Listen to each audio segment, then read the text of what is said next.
intermediate video. Yep. Yep. We're live. All right, y'all.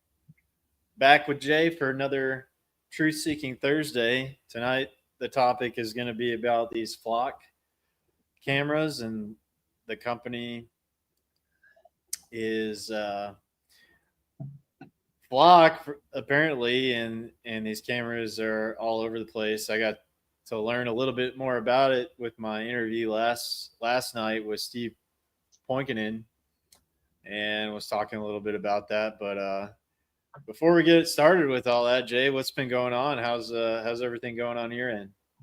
Life's good. I have been doing a ton of work on the blog. I'm really looking forward to get that going. I have been working closely with ChatGPT, and I got to tell you, I'm so impressed with the level of depth and detail that this thing can produce. I can actually send individual articles to this thing. It can critique, and then also I said I've got a Bitcoin blog I'm putting together.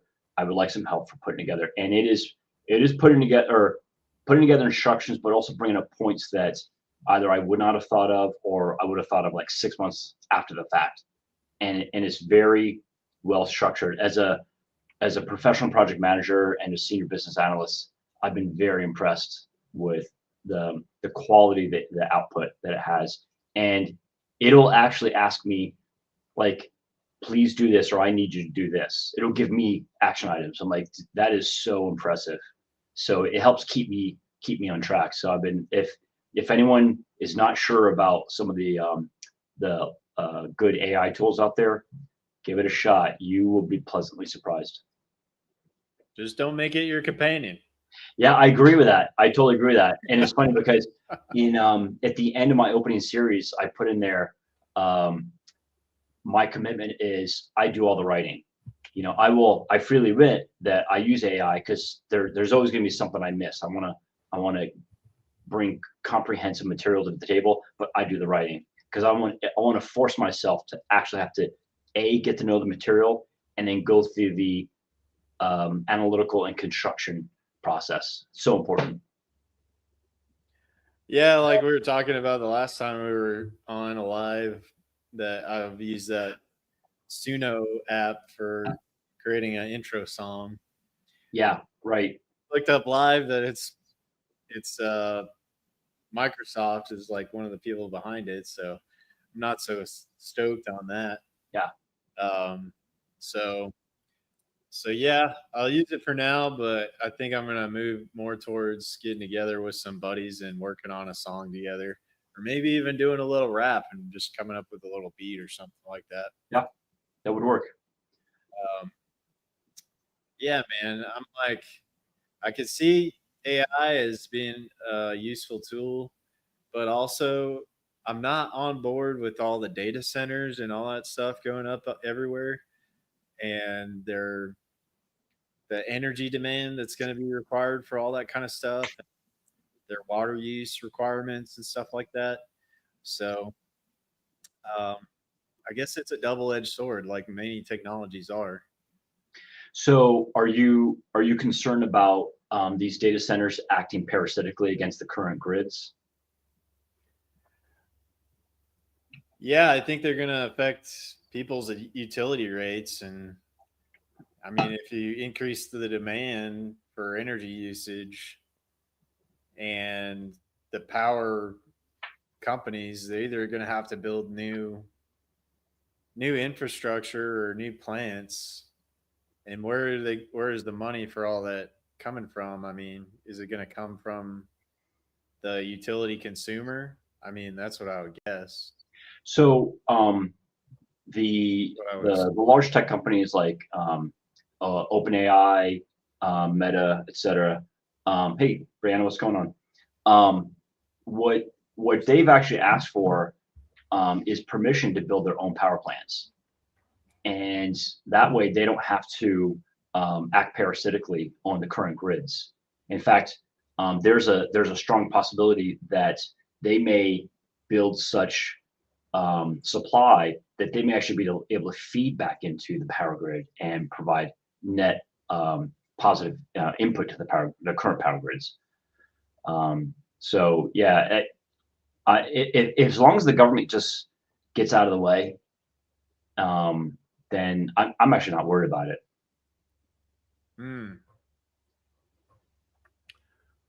Well, I'm keeping an eye on it. Yeah, That's for yeah, sure. yeah, yeah. Um, so, so this is what I wanted to talk about tonight, and this was not on my radar, man. Like I knew that there's a lot more cameras in like the parking lots of different businesses and things like that, and hearing some stories on cameras being installed on like FedEx trucks and things like that, and didn't really know how much of this surveillance is going on. But this this company Flock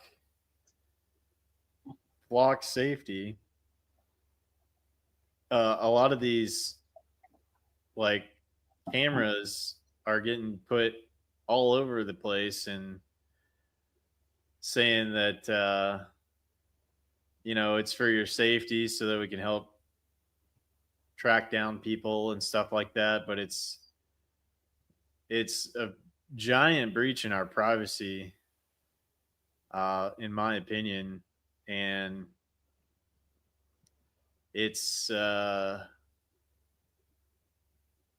these things are kind of all over the roadways, from what I understand, Hmm.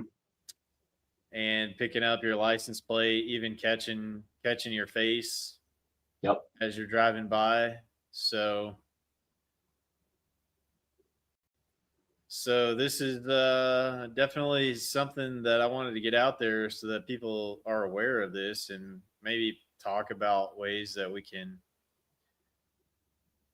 mitigate some of this stuff, like the out, just the out, the rollout of all this kind of stuff. It's happening now, so, or it's already been out, and they're databasing this stuff, especially with Palantir, Hmm. and collecting all our data on where we're going, what our habits are. You couple that with all your cell phone data and all that kind of stuff. They're just collecting a massive amount of data Yep. and tracking you all over the place. So, um, I do have a podcast that I found that they go into this a little bit more, uh, and it's from Charlie Robinson and macroaggressions. So I'm gonna pull that up real quick here, and we can chat about it a little bit. So, 1 second. While you're looking for that, I think that this gets into a lot of what Philip K. Dick talked about in his book, Minority Report, and we saw the Tom Cruise movie Minority Report, and it kind of gets into the whole concept of pre-crime, right? And do we have and there's a whole philosophical aspect of can we if one party thinks that it has perfect knowledge, does that give them the right or the moral power to stop a crime before it starts?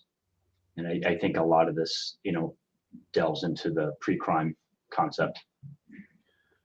Yeah, I think that's dangerous, right? I mean, we've in this country have due process so that are not presumed guilty. You're presumed innocent, and then you have to prove that you're guilty of something. Hmm. And with the whole pre-crime thing, it's like, yeah, you're already assuming somebody's guilty before they've done anything. Yep. And with recent events, I see people maybe clamoring through this problem reaction solution that we're going through with the whole assassination of Charlie Kirk. that people may be calling for more surveillance, and it's the implications of that are going to be, you're going to wake up and you're going to be totally in a complete surveillance state all the time. So if I could, before you play the video, I want to put out one question that I hope could kind of set much of the tone here, is if politicians are advocating for these sorts of systems, does that mean we also get to advocate for the inverse, which is the constant monitoring of our politicians and law enforcement officers? Do we get to demand the same thing back from them? Yeah, I think that should be the only people that are surveilled. Yep. In my opinion, I think. Yeah.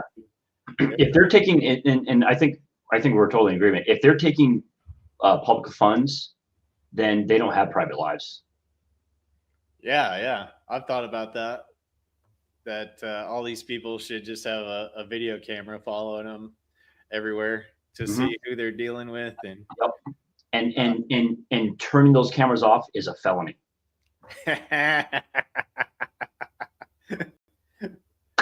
And what happens at that point? You cannot serve anymore. Doctoring the footage. Yeah. Yep. And we've seen this, you know, I hate to veer off real quickly here, but we've seen this with body cams, right? Police body cams. They'll activate it, but they have the ability to turn off those body cams selectively, right? Well, last time I checked, that's either obstruction of justice or evidence tampering. You know, and at least in the spirit of that is they're cherry picking the data that they want, so they don't have to provide a comprehensive totalistic sort of viewpoint on what's happening there. Yeah, and I've been into a city council meeting where they were talking about an incident and that they had to withhold the body cam footage because we gotta check it out first, guys, before you get a hold of it. You know what I mean? Yeah. Well, isn't that essentially the same in spirit as the who was that school shooter 2 or 3 years ago? Went in, I think it was also a fellow student, had a whole manifesto, and the FBI basically swooped in and commandeered, sequestered that manifesto, and wouldn't let it be released for basically months and months and months, basically years, right? Oh, because it may incite unrest. Oh, so you know better. Okay. So I think it's philosophically, this is all kind of veering the same way, is where's the conversation go in terms of who monitors whom? Right. Yeah, they're definitely wanting to push a ton of surveillance on the people. So yeah. And I think it is our responsibility to understand our rights and be able to push back against a lot of this stuff. So yeah. So yeah, let's get into this here. Let me pull that up here, and let's check this out for a minute. Had mentioned moving into a AI-driven biometric database, a master database that Palantir is all putting together. And this is going to be something that is used cross agencies, cross government agencies. So it is going to be something that, you know, unfortunately is going to be a boondoggle on our privacy. It already is. It's going to be something that continues to put people like us, anybody who's speaking out, dissidents, in a certain file, in a certain potential camp of people who, you know, would potentially do violence or any of these other things that they like to claim that, you know, we're domestic terrorists and all that. So yeah, there's already police that are using these systems like the Palantir's AI. There was a LAPD that was using it. It's called the LASER program. It was all data-driven predictive policing. And it was basically just what we had seen in Minority Report. It's this idea that they're going to assess individuals based on their arrest records, their parole data, stuff like that, and try to figure out if they're going to commit a crime. Now, this was also rolled out in New Orleans, believe it or not. It was a secret partnership between the gang member affiliate, I can't remember, task force, I can't remember the exact name of it, within the police department in New Orleans. And they actually partnered with Palantir, and the city council had no clue about it. They didn't even know it was happening. So if you think about that, I mean, it's quite ominous. They're using algorithms to flag individuals who are likely to commit crimes, but they're doing all this behind the city council's back. So a private company, Palantir, and law enforcement are kind of sidestepping the local laws and provisions. I mean, if you can't see how that's trouble or problematic, then I think, you should probably pull your head out of your ass. But at the same time, these systems have major concerns, right? Because we know that there's already been innocent people who've been arrested in the past due to the errors and the bias. There's no due process involved that exists right now with these systems.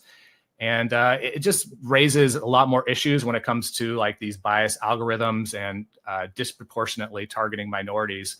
And really, Charlie, that is just the tip of the iceberg too. I mean, we could get into all the different things that Trump's already pushing to kind of strengthen law enforcement, as he calls it. He wrote that executive order within the first month of taking his new office.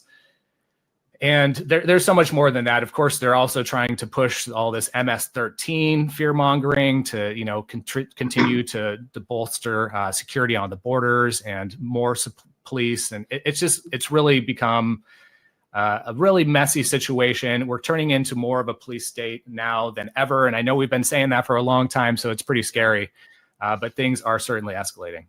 Yeah, and we've been watching this problem reaction solution over the last couple of years with the Biden administration. Like, problem, everybody's coming across the border. Literally, millions of people are coming across the border.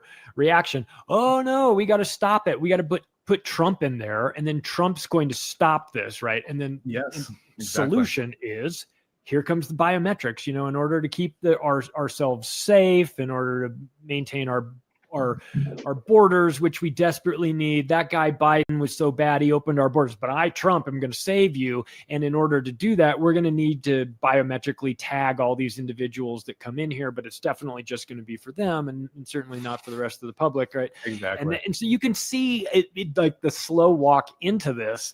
And the next thing you know, we've got law enforcement using these sorts of technologies that, as you said, aren't getting cleared by even city council. This is the relationship between Palantir. Well, the relationship between Palantir and anybody freaks me out. But in my mind, it had always been foreign policy, sort of like it's horrible that they're giving social credit scores to buildings in Gaza and then destroying them, right? Or threat assessment scores or whatever they are to classify which one gets blown up and blows up. It's terrible and disgusting, undeniably. But I always had, in my mind, Palantir was always for external use. And then now recently, I suppose it's become obvious, or the mask has come off, and the Palantir is their software systems are being used against us now under the guise of keeping us safety, like for your safety, as the Nazis would say, right? But it's not for our safety. It's to categorize and manage and create databases of Americans. It's gross when it's happening anywhere to foreign nationals as well. But when it's turned on us, you would sort of hope that we would be the last people they would use it against, but that would be wrong. And so here we are facing a situation where even the New Orleans Police Department is using Palantir. This is a slippery slope that I don't know how we recover from. What do we even do about something like this? Thanks for watching that clip. If you want to hear the full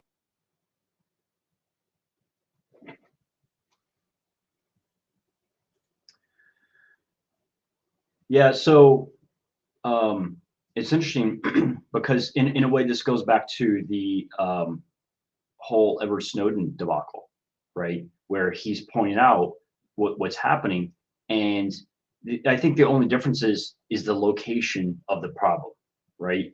Is the databases were there, the systems and the tools for filling those databases were implemented by our federal government, and thank goodness Snowden, pointing this stuff out to everyone. But ethically, morally speaking, what's the difference between the two? There is no difference. And these were massive data pools, these data lakes that allowed anyone essentially on the inside to access these data sources and use them in any way that they wanted with zero oversight. And I don't think most people realize that, but if they were made aware of it, I think they would have the same reaction that we're having. Yeah, that's what I wanted to raise the awareness of for all this, is because you don't know how information is being used, and a lot of times a lot of these things are sold to everybody as like, well, it's for everybody's safety, especially like everything that was implemented after 9/11 to keep us safe from terrorism, right? And that whole thing was completely fishy. What happened that day? Yep. And got us, involved in these forever wars in the Middle East. Yep. And all justified in the name of safety for the public. And it just eroded more rights and took away more of our privacy. So you mind if I ask kind of a fundamental question, only because I think this would be what politicians would ask, and I think we need to be prepared to answer this question. And basically, what's the difference between using automated systems to record and paying people to stand there and record, the way the Stasi used to do in East Germany? What, effectively speaking, what's the difference? I would say, in my opinion, you've got automated systems that are just capturing data and storing it in some kind of database somewhere where you aren't really aware that why they're capturing this certain data, whereas like an actual human being doing some kind of recording, that there might be covering an event or out and about trying to get a story out. I mean, that doesn't mean that the person doesn't have maybe their own bias or spin on things, but if I just let's say Times Square in New York, right, is we could have 4 cameras at the 4 corners of Times Square, or we could have 4 people or I should say 4 positions, I should say, that are just manned all the time by people, and all they're doing, they're just writing down data, right? It doesn't have to be intelligence driven. It could just be just raw data. They're just writing down, and then just filing that way and putting that in a database as well. Effectively speaking, what's the difference?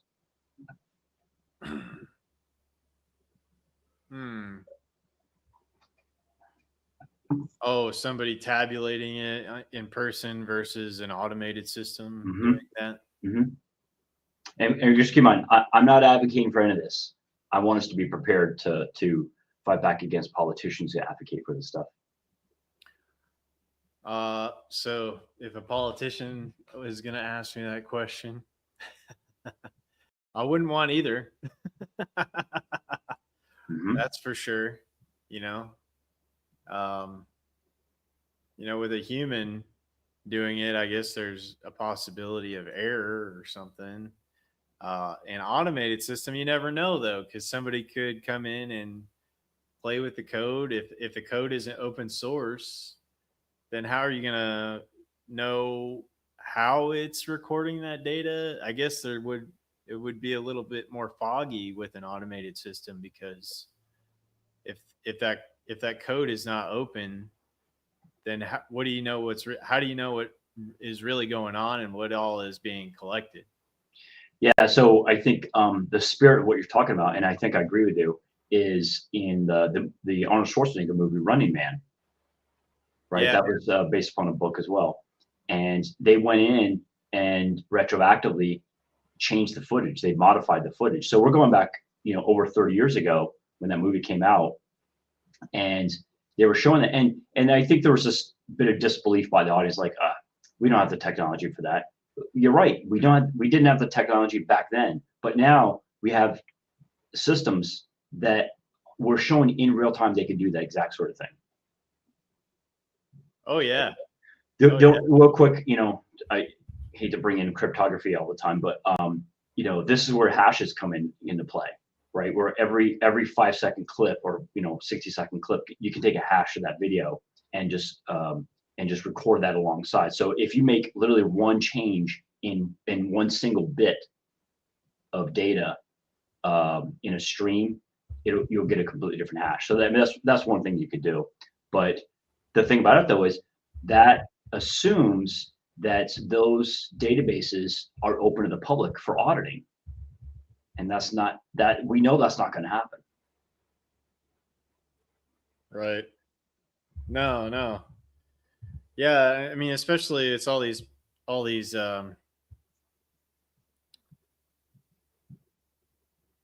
private companies and their proprietary softwares. So Yep.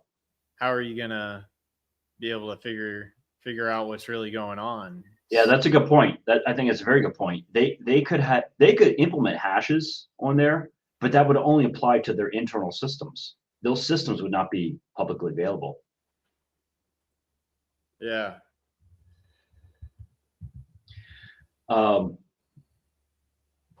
Yeah, and this is why I wanted to preface this conversation with, all right, let's flip the conversation, and whatever the politicians and Leos want to demand of us, we get to demand the exact same thing of them. Just never accept the premise that it's one way. And that's the problem, is we have, I think, unconsciously accepted the premise. I think it's a good idea to record any interaction that you have with law enforcement. It's a good idea to do that. So along with that, because I think you're right, is we're seeing instances of Leos using their privileged power to harass people with arrest whenever they are recording law enforcement officers, and they'll say, well, I gave you a lawful order not to record me anymore because it's a risk. It's a safety risk to me. It's there's a specific legal term that they always invoke, right? And the people recording, they always say, well, this does not affect you in any way, shape, or form. Me recording you, just hitting a button does not constitute a risk to your safety, But that's what we're getting Leos who are basically trying to shut down this symmetric aspect of monitoring. Yeah. You watch any of the First Amendment auditor guys? Yes, that's it. The auditor. That's the word I was looking for. Thank you. Yep. Yeah. One of my favorite guys is James Freeman, and he will turn the questions around on the police officer. Yeah. Like, I like the one. Where were you today?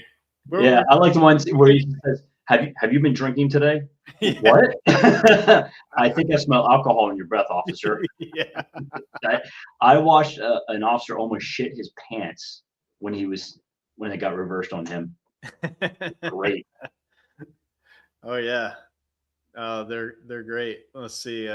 Hey, Alabama says the city council in Huntsville, Alabama, is taking a lot of heat for the cameras they want to put on all the garbage trucks.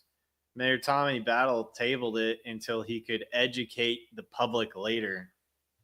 Yeah. So that's happening in our area. Yeah. Thank you for pointing that out. That's a really good call out there. Yeah. One of my buddies from our group, Frank, he's going to the city councils, and he is going to be running for a position in maybe the state and under the Libertarian Party. Okay. And so I can't remember exactly what it is, but he was there to be at one of the more recent city council meetings, and I tuned in for a little bit. Um, I guess this got, I guess this issue he's saying has been tabled with these garbage trucks, but like, why do they need cameras on the garbage trucks? Like, Well, let's just call it what it is. It's surveillance state, right? Yeah. It's just roving surveillance state. That's all it is. And by the way, this is the camel's nose, right? Is if they can put it on garbage trucks, which are seemingly so innocuous, right? You know, that's like being threatened by a donut, right?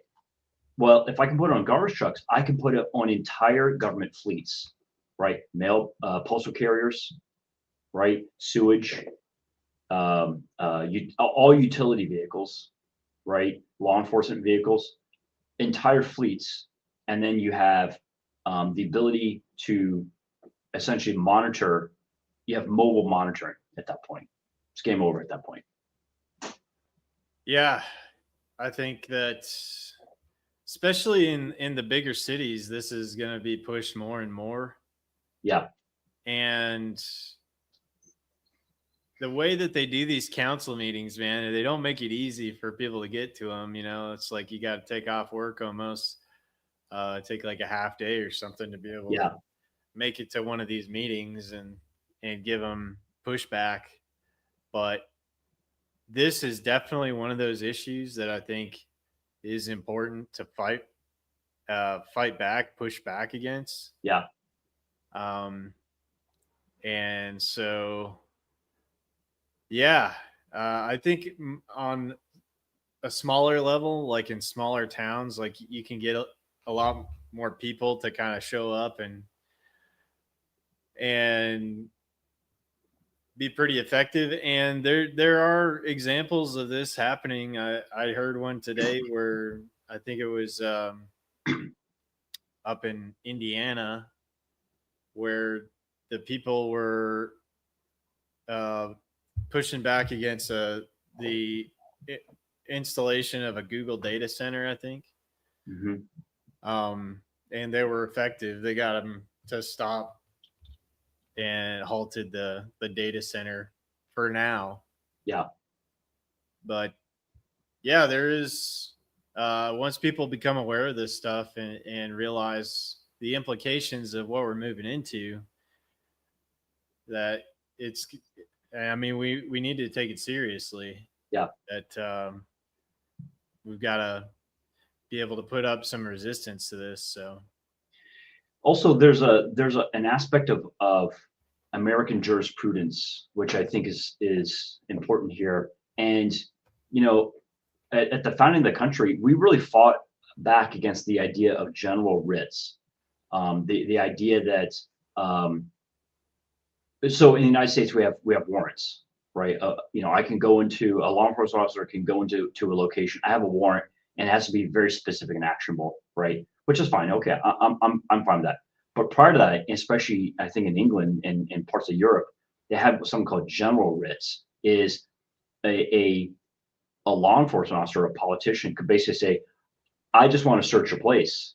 And it's just a net just to pull in anything. If I see anything that I consider to be wrong or illegal, then I'm going to arrest the person. And it's not intelligence directed. So that was a major difference in American jurisprudence. It was a prohibition against general writs. And, you know, that was part of Amendment 4, right? In terms of the idea of Amendment 4. And I think that this is a violation of general writs is because, I'm sorry, violation of the prohibition of general writs, because they're just hoovering up data, right? And then they create these databases, and they can go as far as creating heat maps, right? They can create a chain of events like, oh, we've seen 90% of the time when the person does A, B, and C activity, they're going to do D crime, right? And so that and it, again, just goes right back to pre-crime. And so I think that there's that violation of Amendment 4. And then so that's one aspect. And then there's another aspect I think is important is, let's just say every single county or state, county, and municipality outright bans it, right?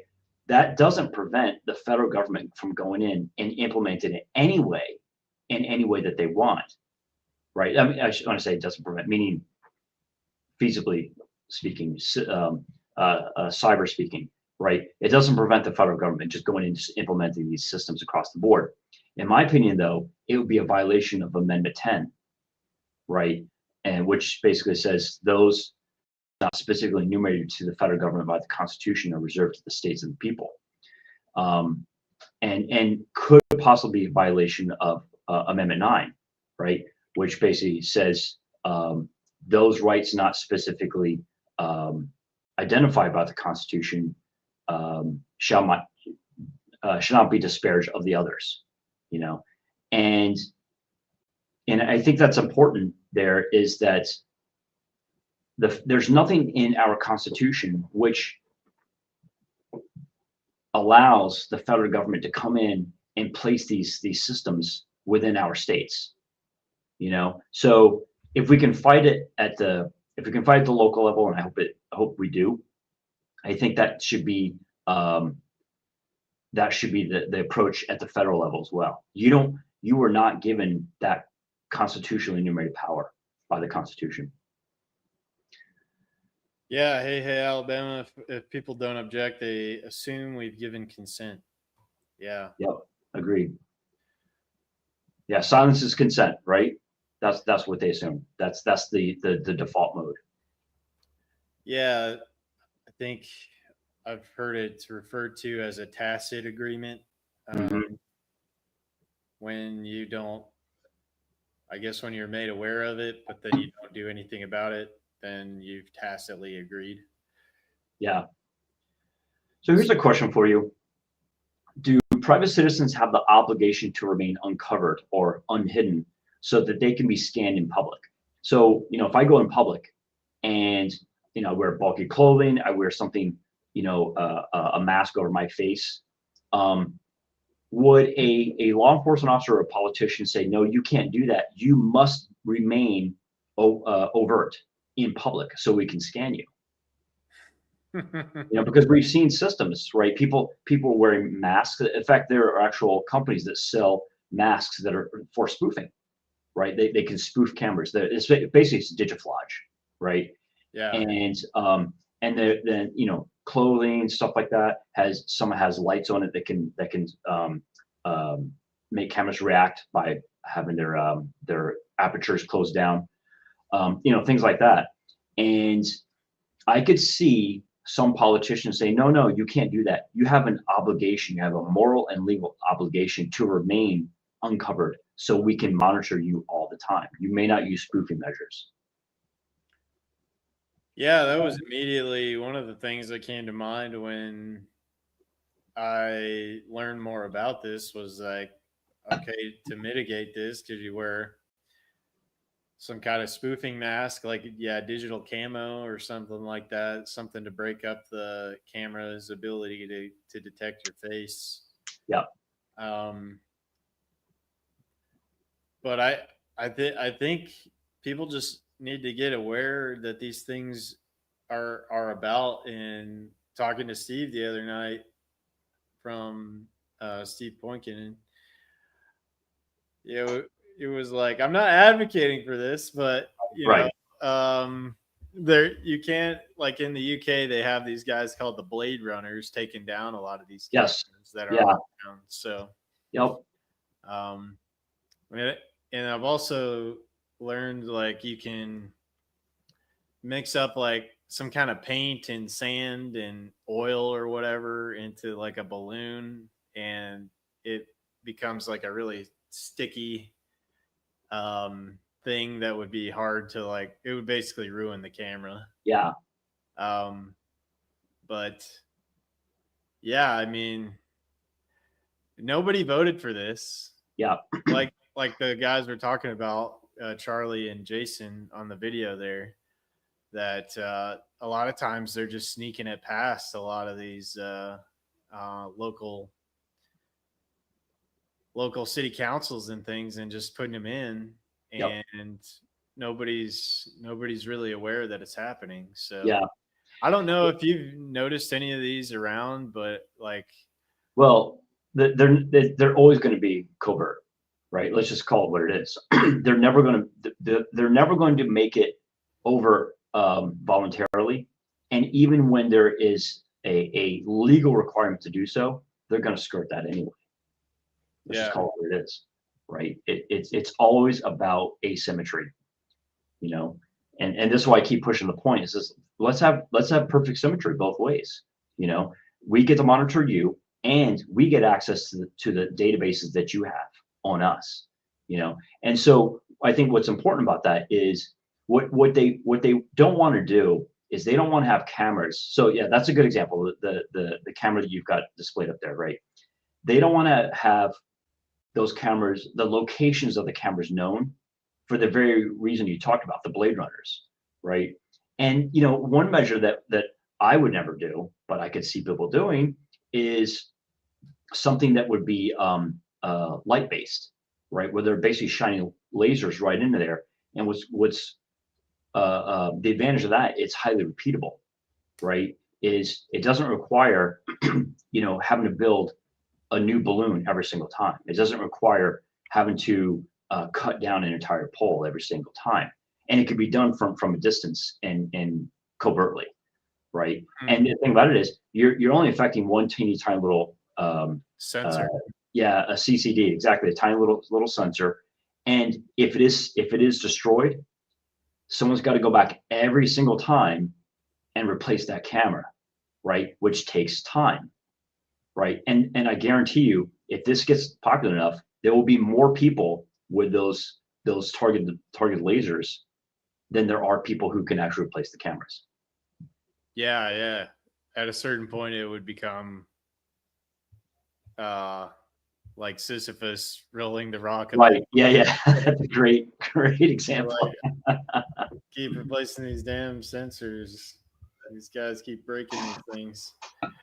Yeah, really, they really are like not. I mean, a lot of the technology is not like super robust at this point, you know. Yep. Who knows if that starts becoming a thing? Then they may find some kind of polarized system where they could throw it in there to protect the sensor or whatever. So yeah, that's a good point. I could say that, right? Because then you're just at an arms race, right? If I could give an analogy, you know, another arms race. So we've seen so for the audience, Greg and I were chatting a few days before today's episode, and I said, what topic do you want to cover? And he said flock cameras. And my first thought was, oh, does he mean the cameras that China has been, the drones that China's been using for these large swarms? That was my first thought. And then, you know, thankfully Greg, you know, clarified for me, and he explained what it was. I'm like, okay, that makes more sense.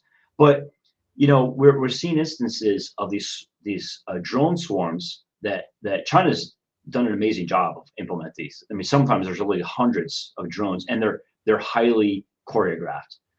And people thought, well, that's it. You know, all of our military resources have been completely made obsolete. You know, there's no point in fighting back anymore. And what are we finding out?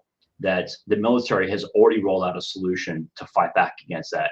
And these are millisecond energy weapons that can be deployed. Now, granted, these are point weapons, right? And they're expensive. They're really expensive. So you can only have a limited number of them, right? You know, maybe to guard your military bases and your petroleum, you know, sites, things like that. But you couldn't have one for every platoon. You know, it's just not possible. So my point is, there's that constant arms race that's going on, and I guarantee you, someone's going to find some sort of like handheld, you know, millimeter wave technology that's multi-second burst, and it can you can fire it against these cameras. It's going to be 3D printed, and you can buy all the parts you want off of Amazon for like $100, right? And you know, it'll be something like that. Yeah, I really hope that that becomes a thing. Actually, have a future podcast coming that I'll be working on with Scott Armstrong, where we want to focus a lot on this topic, actually, which is how can people be proactive against some of this invasive technology and create countermeasures to it. Yeah. And things like that. I've since starting my podcast here in this channel, it's one of the visions I've had is that the future will be, especially people that don't want to comply with the system, it's going to be like the backyard tinkerers, like the people that have skills that know how to implement and use tools that they can put things together with some of our current technology and use it to push back against the system. So, so I really think that, you know, people with a little bit amount of skills, like you said, and 3D printer, which is why I think everybody should have a 3D printer, you know, like have one in your house, and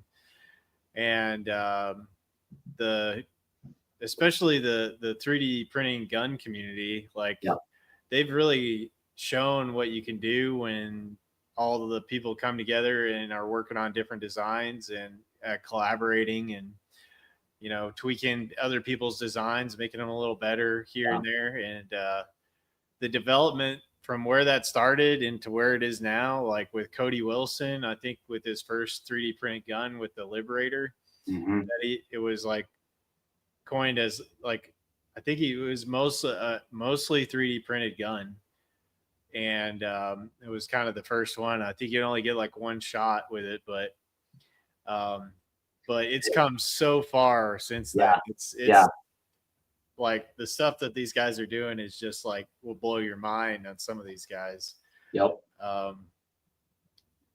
This guy Hoffman Tactical, he built one called the Orca, which is like an AR-15. It's like mostly 3D printed. And the barrel, I think, is held on by hose clamps or something like that. That's awesome.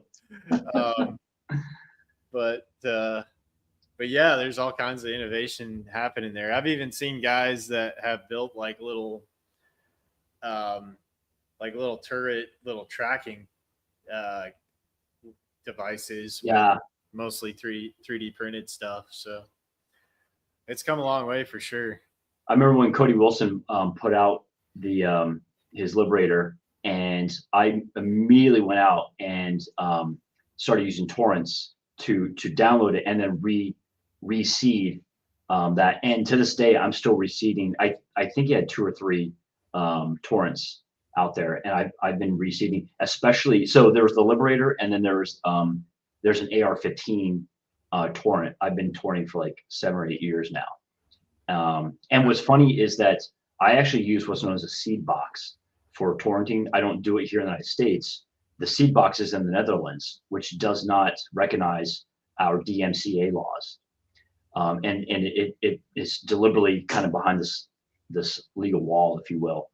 And so that's worked out really well. So, you know, I like where your head is. We should all have 3D printers, right? And we should all be using this sort of technology that's outside of the cyber legislative space, the precincts of, if you will, of the United States. And it is something that's so easy to implement, right, and maintain. It's not a big deal. And it's funny because you're talking about this. I was just thinking about this a couple of days ago. I need to find other 3D printer guns, torrents, and download them and just start reseeding them for the very same reason. Yeah. Yeah, there's all kinds of different ones out there right now. Control Pew, his website. Okay. I think he has, his website is the Catalog.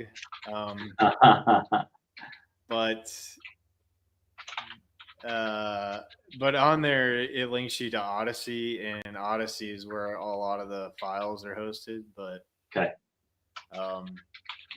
But yeah, he's got a really good guide. He put a good guide together on like how you get started and what all tools and equipment that you need to get started with that. But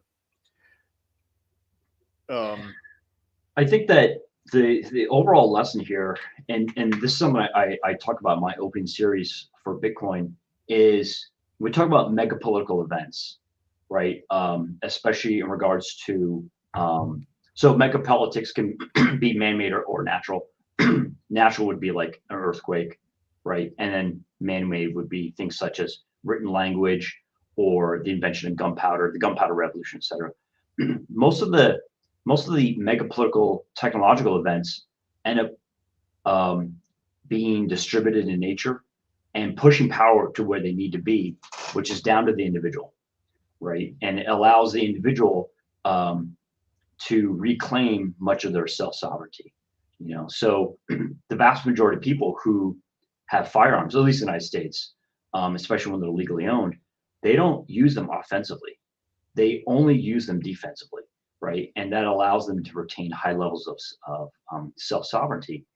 And I think, with obviously the advent of the internet and torrents and 3D printers, like kind of like what you're talking about, that pushes power back to where it needs to be with the individual, and I think the proof is in the pudding. We don't see mass shootings going on with 3D printed guns.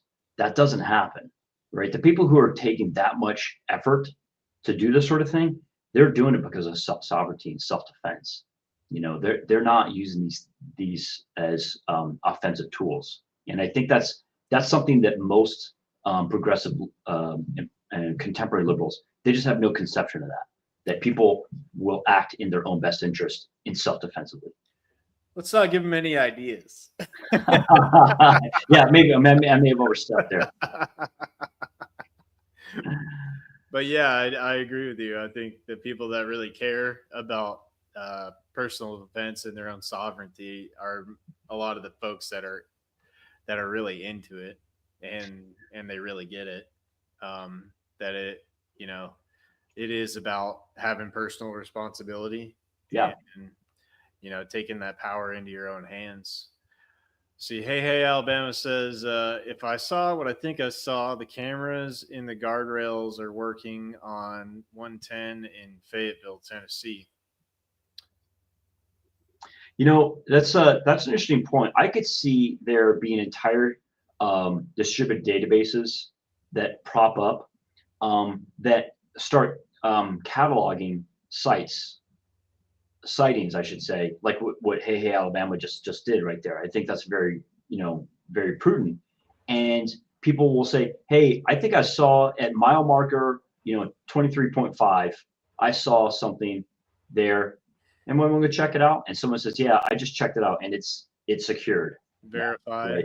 Mm-hmm. Yeah, I could see something like that happening, like the Waze, basically like a right Waze app for these things or something. Yeah, exactly. Yep. Police reported ahead. Block camera reported ahead. So here's one, and this gets out of the technological and more into the psychological. Emotionally speaking, what's the source of the visceral reaction to flock cameras or anything like that versus the human sourced panopticon prior, let's say of the 70s, 80s, 90s, whatever, or even the 50s, right? Why are people, and this is again psychology, why are people so reactive viscerally to this sort of technology versus just having someone just recording that information?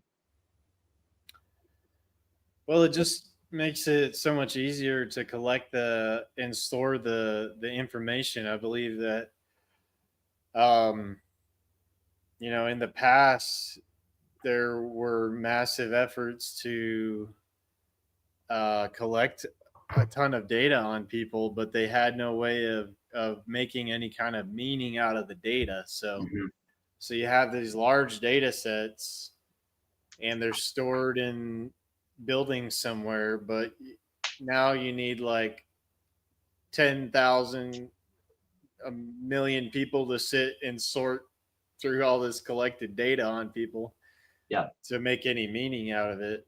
But now with all these servers and this computing power that is around, that you can do that job in a data center and be able to take in all this wide collected amount of data and then process it to have some kind of useful meaning to someone. Whereas that wasn't a possibility with just humans attempting to sort through all this collected data in the past. So I think that's where we're at now is that in the past you could collect the data, but it was very difficult to coalesce everything and make it make sense. Yeah.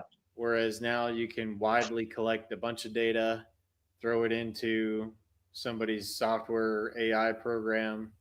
The AI can look through all of it and make some kind of meaning out of it, kind of sort through and find some kind of meaning in all the data.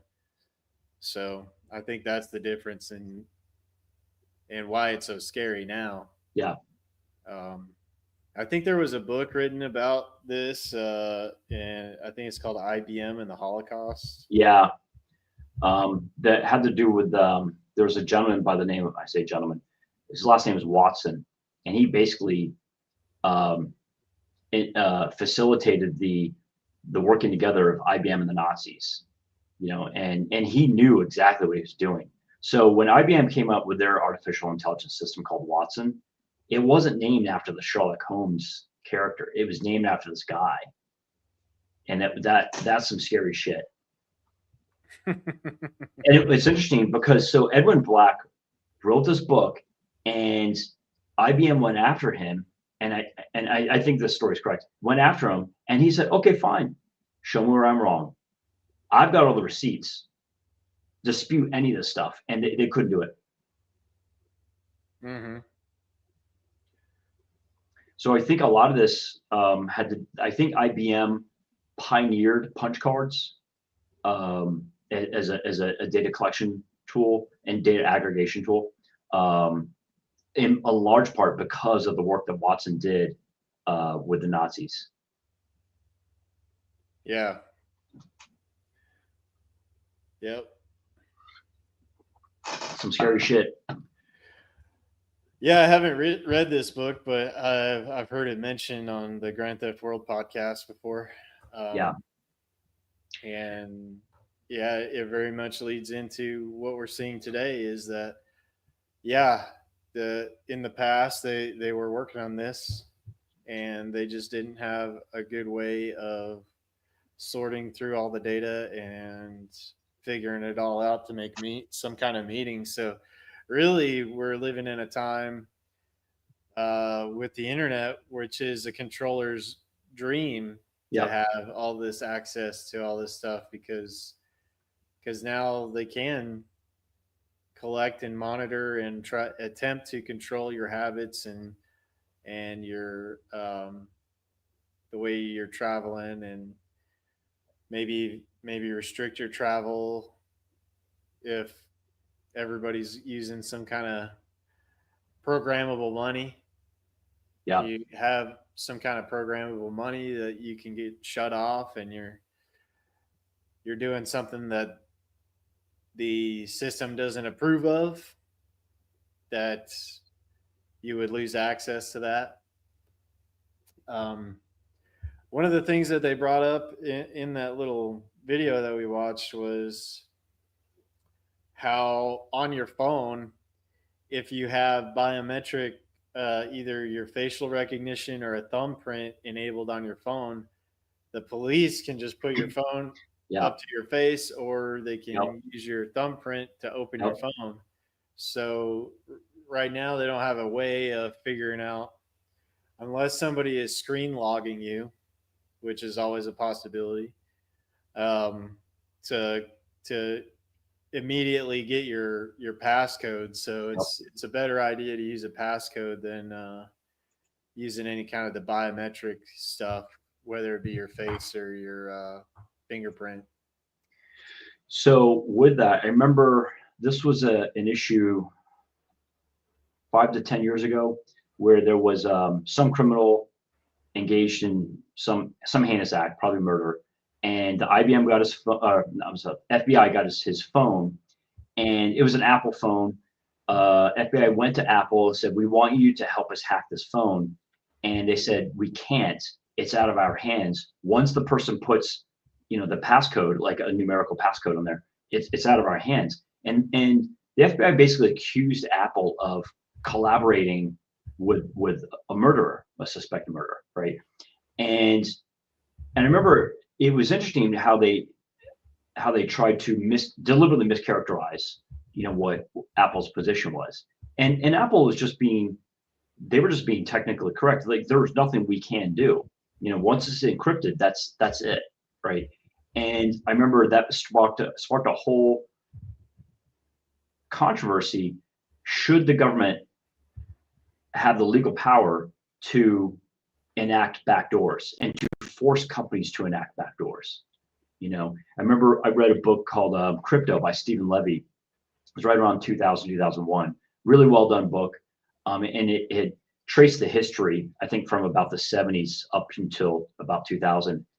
And it was the whole fight between, governments and the private sector in terms of that arms race between better cybersecurity, better cryptology, and government's power.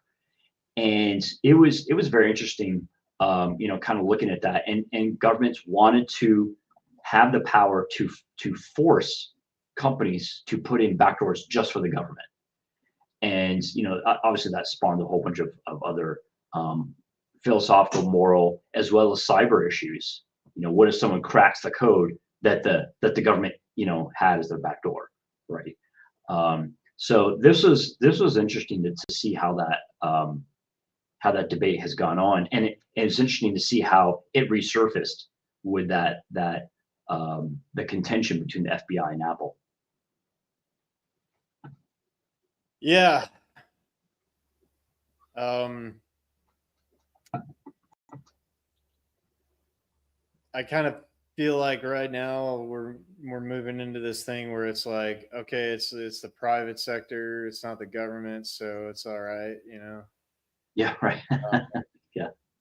So, don't worry about it. It's the private sector, it's not the government doing it, so don't worry about it. Yeah.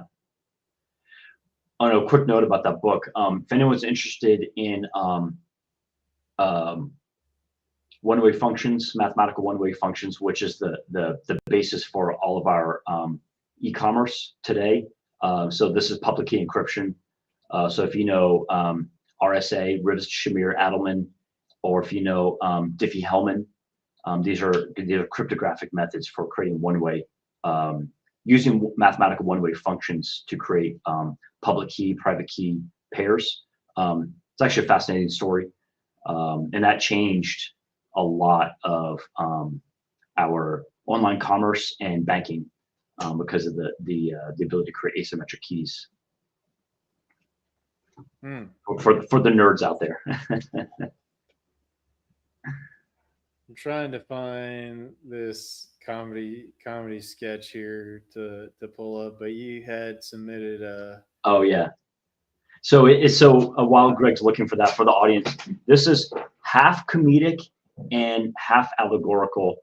I think unfortunately a lot of people are going to relate to this video, and it may bring up a lot of bad memories for people. I will say that this is kind of how I felt when I worked at Microsoft. Just being, put in this very specific typecasted role, and I just didn't like it at all. Okay. Here we go. Let's see, pull this up here. And it does have a sound. There's a narration that goes on.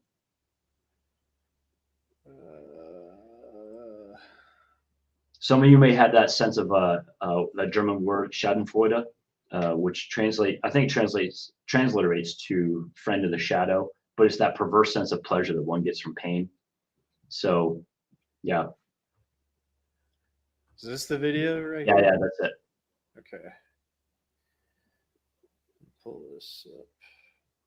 However, their daily work surprisingly involves just drawing circles on paper nonstop. One day, 3 job applicants came for an interview. The interviewer asked them, which came first, the chicken or the egg? The first applicant laughed and said, definitely the egg, because chickens hatch from eggs. The second person argued, it should be the chicken before the egg, because without a chicken, where would the egg come from? However, their answers were not what the interviewer wanted. When asked, the third applicant, a young woman, looked at the interviewer in confusion and said, if we can't determine the conclusion, why should we even study it? Her answer stunned all the interviewers present, as they were looking for exactly this kind of employee. The next day, the woman was supposed to work on the 23rd floor. However, when she entered the elevator, she couldn't find the button for the 23rd floor. The company's employees told her that to reach the 23rd floor, she could only take the stairs.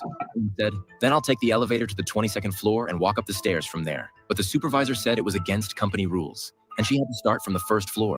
For the $1 million annual salary, the woman had no choice but to start walking from the first floor. She knew this might be the company's way of deliberately training them and decided to face it optimistically. Although tired, she persisted and made it to the top. However, she was shocked by the scene before her eyes when she opened the door. A winding white line was drawn on the floor, and the large office had only a few desks. The confused woman stood still, not knowing what to do. At this moment, her colleagues called her over. After walking a few steps, she was loudly stopped by her colleagues. It turned out they wanted her to walk along the white line. Although puzzled, it was her first day at work, so she had to follow their requirements. As soon as she sat down, the team leader handed her 10 blank sheets of paper and asked her to fill them with neatly arranged circles. The woman thought she had misheard, but the team leader told her again that this was her work for the day.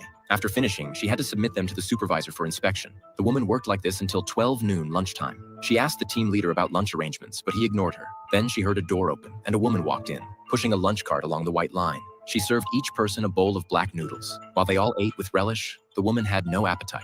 Curious, she asked them if what she had just done counted as work. Her colleagues said it was indeed work. The woman asked why they had to take the stairs when there was an elevator. Her colleagues said they didn't know either. At this point, the supervisor finally couldn't stand it and directly asked, in your new employee's eyes, what is the reason? The woman could only give an embarrassed smile. Every day after that, the woman's work involved walking from the first floor to the 23rd floor, following the white line, drawing circles, triangles, or squares, having them inspected, erasing them, and then drawing lines again. She repeated the same things every day. One day, the woman made a mistake in her work. The supervisor found that her circles had a gap and were not drawn in one stroke. The woman explained that the pen had suddenly run out of ink halfway through, so she had to use a new pen to continue. This made the supervisor very angry, claiming that the woman's mistake had led to a decrease in overall performance. He angrily threw the paper at the woman and told her to redraw it. Back at her desk, the team leader noticed her low mood and passed her a note, asking her to meet in the stairwell. He comforted her, saying that at work, they only needed to be responsible for collecting their salaries. As for the meaning of work, they didn't need to think too much about it. They just had to do as the leader said.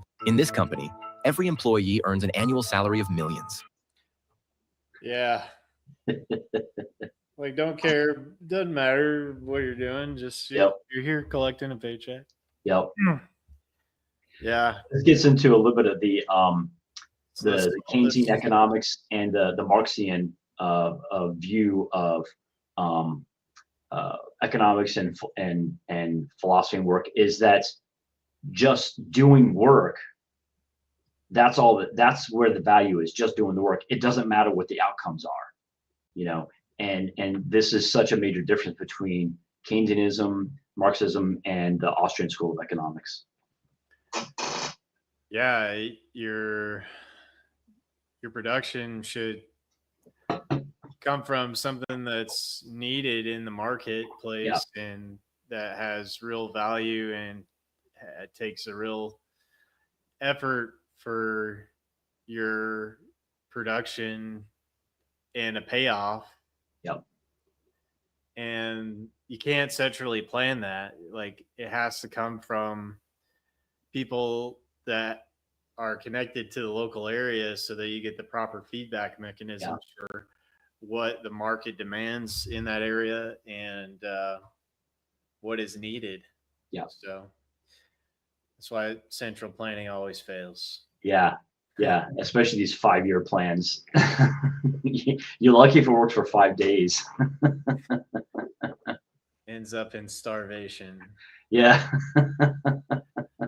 It's funny. So there's a good buddy of mine, Dave. We work together both as outside consultants at World Vision in Federal Way, Washington. Really sharp guy, really cool. And he and he would get along with us really well. And we've been texting. We constantly text each other stuff about current events. And just today we were talking about texting each other about the Ukrainian strategic strikes on Russia. And he said, "Hey, did you see Ukraine hit it was some a dozen additional petroleum sites, and they have been so effective. They're actually affecting Russia's internal ability to deliver petroleum and petroleum products to their people." And he also mentioned that they've got stagflation going on, economic stagflation going on. And I said, this is reminding me of the 70s for the Soviets. And and look at the problems that the Soviets and the CCP had during the 70s. They couldn't even feed their own people those time period. And it may be coming back around because of their inability to maintain their infrastructure. So we talk about drones and cameras. That's a good application of drones and cameras. Those strategic strikes. Yeah, I've heard stories where there were people targeted based on it, and I've had at one of the self-reliance festivals that I've been to, this guy Bear Independent was talking about doing some training with some special forces guys, and during his training he gets a call saying that he's out of the field, he's out of operation, and he's like, what? Why? He was like, we just called down a drone strike because your electronics are emitting a electromagnetic signal or whatever. So he was like, oh great. No kidding. Yeah. Jeez. I don't know if it was a cell phone or if it was just saying a radio or any kind of electronic signal. But yeah, that was pretty wild. And then I've definitely heard stories of strikes happening because somebody is carrying their cell phone. Yes. Yeah. So yeah, those are all potentials now with these drone capabilities. Yeah. So let me see if this is the proper little bit here, but it's from Steve Poinkins, AM Wake Up. And I think this is kind of highlighting some of the story behind the Charlie Kirk assassination and the texts and stuff that were going on. I think it's related to that. We'll see. I have read the bumper sticker. It's green. Maybe not.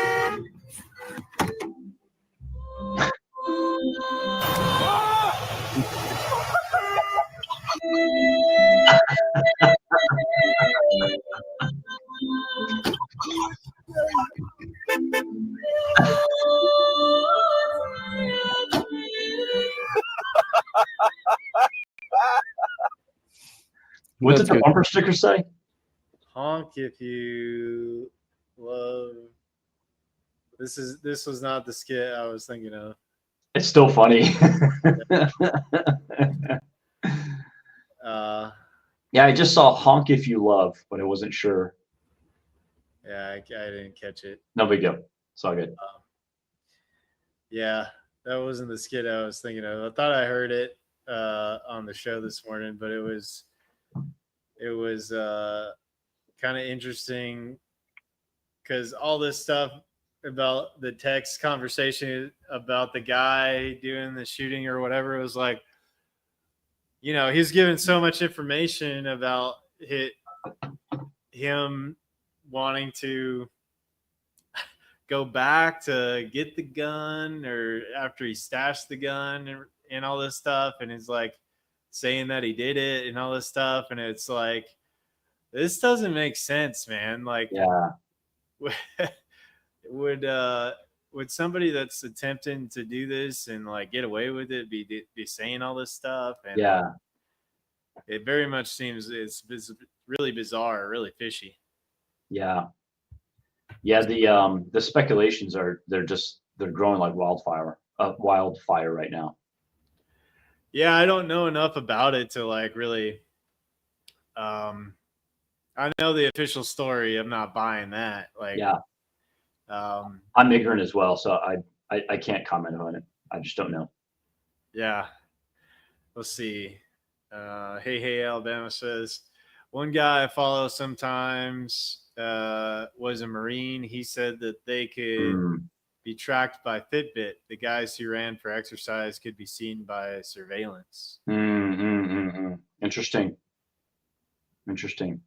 Honk if you love Jesus, probably. Oh, that's probably right. That's funny. Trump. Hey, have you tried any of the Faraday bags out there? I have not. And if anyone in the audience, if you tried, I'm curious about what your experience has been. I think I did get a recommendation for one. I saw someone do a demo. I think they had 5 different bags, and they put a cell phone. They put in so one was basically they wanted to test cell phone connection, Wi-Fi connection, and Bluetooth connection, and all of them did really well.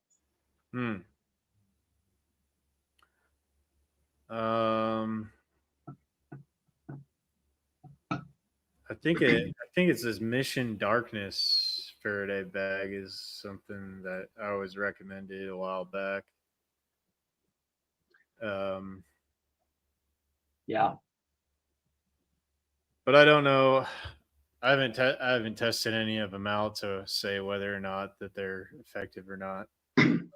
I think the one thing that I saw in the demonstration that the guy kept emphasizing is make sure you actually follow the instructions. So when they talk about you have to fold over the lid 2 or 3 times, because if you even have a gap, that can be enough for the signal to get out and bounce.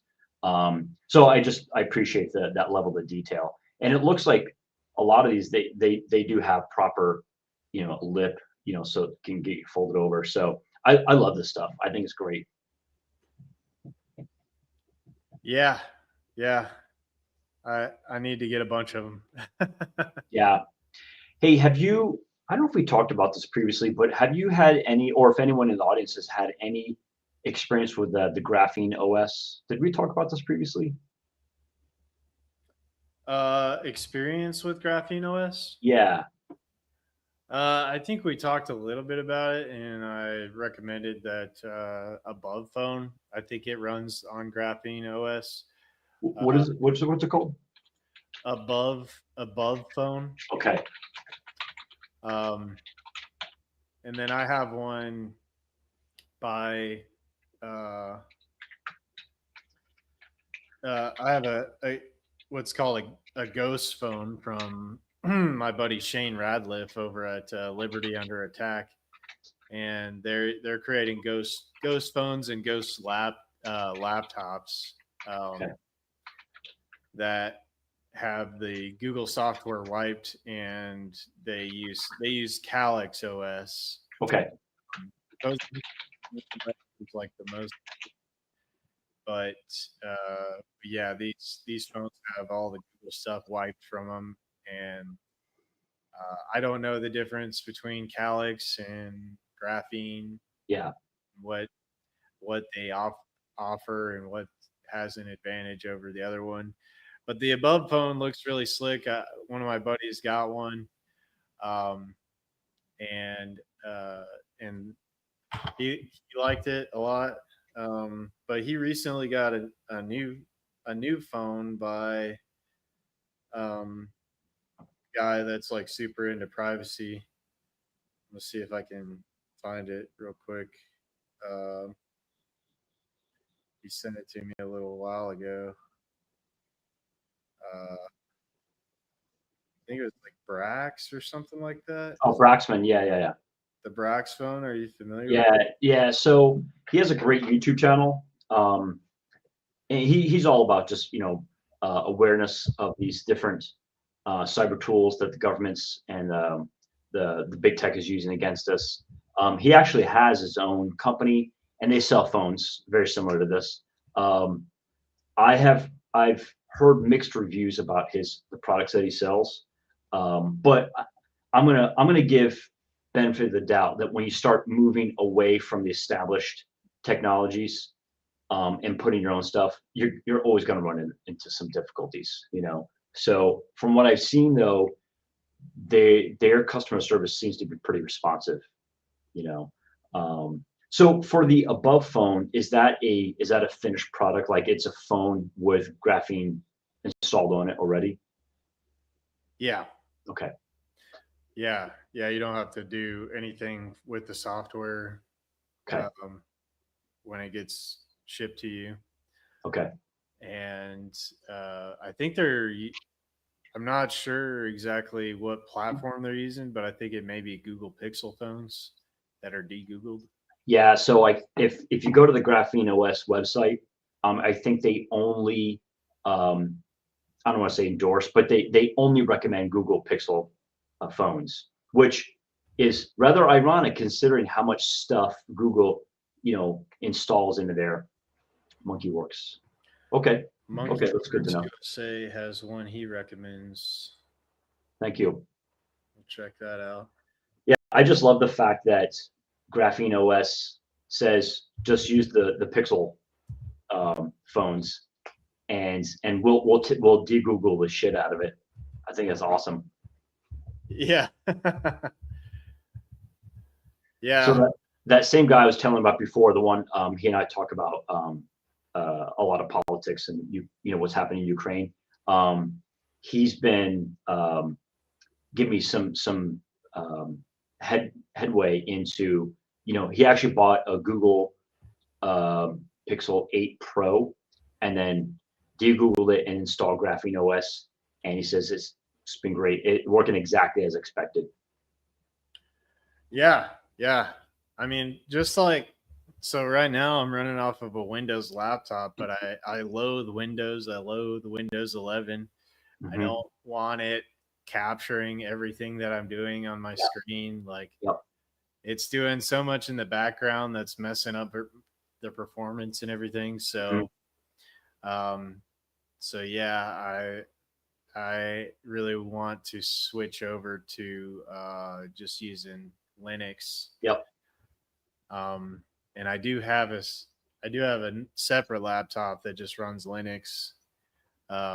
So I don't know. I may just keep it this way for now and have my surveilled thing on here, and then my private one separately. So I'm getting into similar places you are, man, where it's like, because so much of what I do is online, like my AI service is Monica. A lot of that's online. The seed boxes I use, a lot of that's online. I'm getting to the point now where my laptop is just a box. It's just a dumb box, so I'm getting close to where you are. Yeah. Let's see. John at SOE said cops surveil crowds for cell phones, and if you don't have one, you're suspect. Yeah. I think house phones should make a comeback. Yeah. The old landline. My parents kept a landline for years. They still have the landline, but I guess it doesn't operate off the standard telephone lines anymore. Probably all VoIP, isn't it? Probably. They kept their home phone line, but I think they were told that they're no longer servicing the telephone line itself, so they had to switch over. So yeah, they're kind of getting phased out for anybody that still has a landline. Yeah, I would imagine it's just not cost effective anymore to have any sort of landline services. I haven't had a landline in 25 years. Yeah. Yep. Yeah, I So mean, once they had Wi-Fi calling and all that kind of stuff, like you can almost get away with not having a cell service now because you can Yeah. find Wi-Fi almost everywhere. yeah, Dave. I think Dave was telling me, that same guy was telling me. I think he mentioned a company that offers pure Wi-Fi phone service. So you get your own phone number. It's a cell phone. Like this right here. But it doesn't use cell towers. It only uses Wi-Fi signal. I'm like, that's actually kind of cool. So if you were to run a VPN, so if you had a regular phone, you run a VPN through your regular phone, have your Wi-Fi only phone use that VPN or that Wi-Fi signal through that VPN tunnel, that would make it very difficult to trace. Yeah.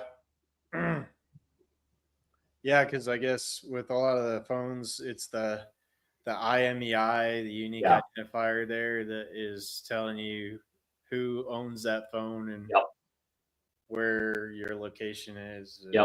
Basically, they know who you are based on that, because it's a unique number that ties it to the owner. Yeah. So that's why just so for grins, I got a Walmart burner phone. I forget which company it was. I just wanted to just try it out, and yeah, sure enough, it works. In terms of just pure Wi-Fi, pure Bluetooth, perfectly fine, not a problem. I'm like, okay, this is kind of cool. Yeah, I do want to pull up that Brax phone thing, because I think it does have a unique feature that I think you can pull out the battery on the thing. Oh, really? That's actually kind of cool. Yeah. Let me see if I could pull it up here.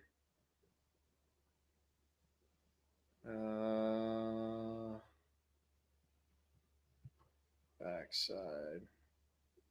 Okay, that's cool.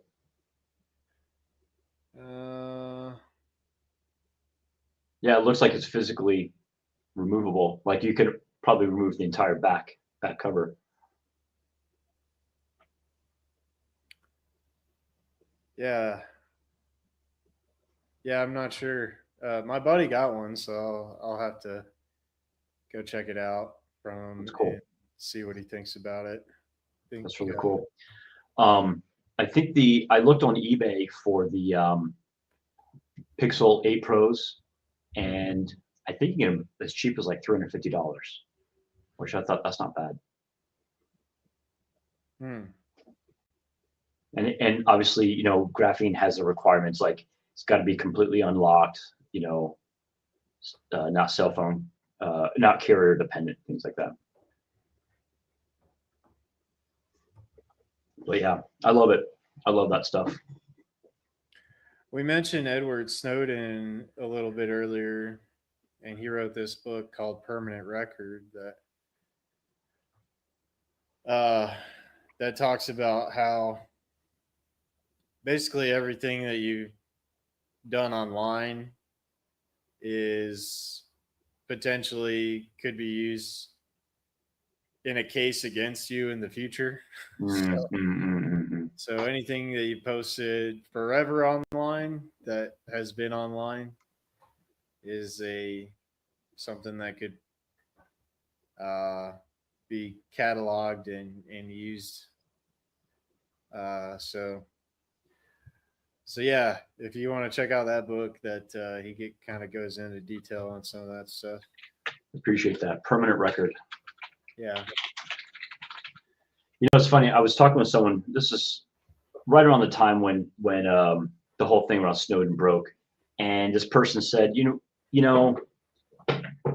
I appreciate what he did, exposing a lot of stuff, but I just have a problem with the way that he did it. And I asked him why. He said, well, if he really wanted to expose this stuff, he should have gone through the proper procedures. And I responded, I think you're kind of missing the point. If he had gone through proper procedures, none of this would have come out in the first place. They would, at a minimum, they probably would have put him in jail, and after that, thrown him in prison after a conviction. And I say that's the whole point of why he did it this way, because there was no open channel. official channel for doing that. Yeah, whistleblowers. Whistleblowers don't have a good track record in this country. Yeah, That's for yeah, sure. yeah. Being able to continue to breathe air and remain above ground. Yep. Hey Alabama, do you know if Orgonite really disrupts cell towers and frequencies? I don't know. I don't know much about that. What is that? Is that a mineral? Orgonite, I think it relates to something with like Victor Schallberger's work. I would Okay. let me see. Let me look it up real quick. But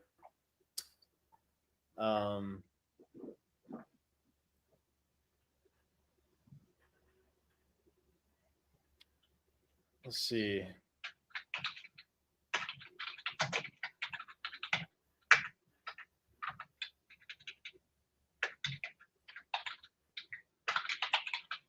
Make a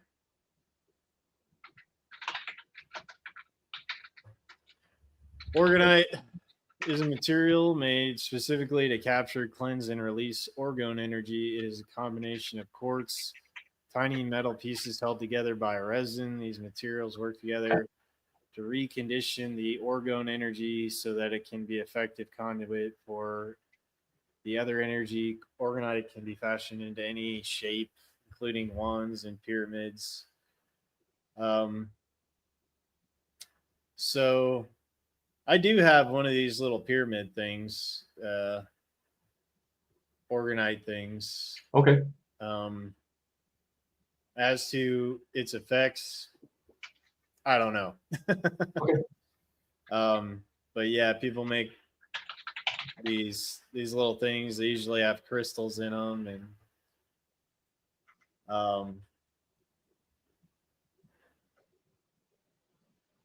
Interesting. shape of pyramids. And let's see, Wilhelm Reich. I think that's not Schallberger, but Wilhelm Reich. Okay. Let's see here. Was the guy looking at some of this stuff? Originally proposed in the 1930s by Wilhelm Reich, developed by Reich student Charles Keeley after Reich's death, conceived as the anti-entropic principle of the universe, a creative substratum in all of nature comparable to Mesmer's animal magnetism.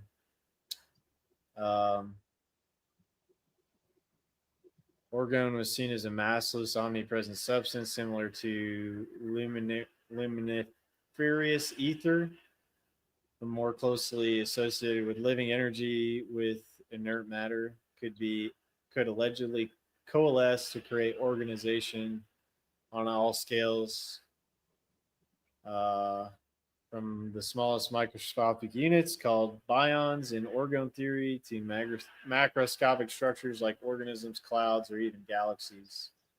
Okay. So I don't know that much about it, but I have run across that stuff in the past and haven't really dove into it too deeply. Okay. Hey, Alabama says they make petty laws that makes a criminal out of everyday average citizens. Then they go for low hanging fruit instead of actual criminals. Most of us are felons and don't know it. Yep, that's right. I think there was a book written about this called 3 Felonies a Day. Is that Yep. right? Yep. Yeah, that's a good one. I haven't read that book. Have you read it? I have the book, but it's another one of those where I'll read a little part of it and then not read the full thing. Sure. It happens. We're all guilty. But yeah, I do have the book. Harvey Silvergate. Let's see. Pull it up right here for everybody. but yeah, the premise is how there's so many crimes written on the books that you're breaking several crimes, or you're making several crimes a day. You don't even realize it. Yeah. So this is another aspect of, I'll say, American jurisprudence, and the idea of English common law. It was really, I get to give credit where credit's due, in that for the most part, English common law kind of came out from essentially property ownership and the idea of damages, right? So someone wronged me in some way, shape, or form, and can I prove damages, on that? And so I definitely appreciate that. And so the reason why I'm getting with that is that laws, for the most part, had to be kind of constrained within this general legal philosophy of what damages were done. And that's about as far as laws could go. Now, there were certain laws around making things regular, such as driving on the right side of the road, or we use U.S. dollars, or we French is the official language, stuff like that, standardization. But they couldn't let the laws scope creep too much outside of that basic framework. And I think something that book points out, as far as what I understand, is governments can just make all these laws like crazy, right? That have nothing to do with English common law jurisprudence or American jurisprudence. And so not only can the laws be made, but the enforcement of these these crazy laws can be implemented. And a lot of it has to do with, basically, and I hate to keep making everything about economics, but so much of it has to do with the fact that we are not on a hard money standard. That these governments are able to operate so far outside of the two basic roles of proper government, and they're able to do so through fiat currencies. And fiat currencies allow they allow the state to extract value out of our wallets in real time. And so they can hire legions of bureaucrats, administrators, law enforcement officers, law enforcement personnel, and contractors to enforce these crazy laws. And after a while, the process is the punishment, right? And so this is why I'm such an advocate for a hard money standard. It's our way of naturally and passively restraining government, right? And disables government from doing all this stuff. So even if governments do pass all these crazy laws, like what was talked about in the book, 3 felonies a day, okay, let's see you enforce it, and the only reason they can enforce it is because of a fiat money standard, or fiat currency standard. And this gets into the evils of fiat currency and public debt. I agree. And I think that I am getting a crazy amount of rain going on right now, and it is. We got it yesterday, so you're getting your part. It's really distracting, but yeah, I was having this conversation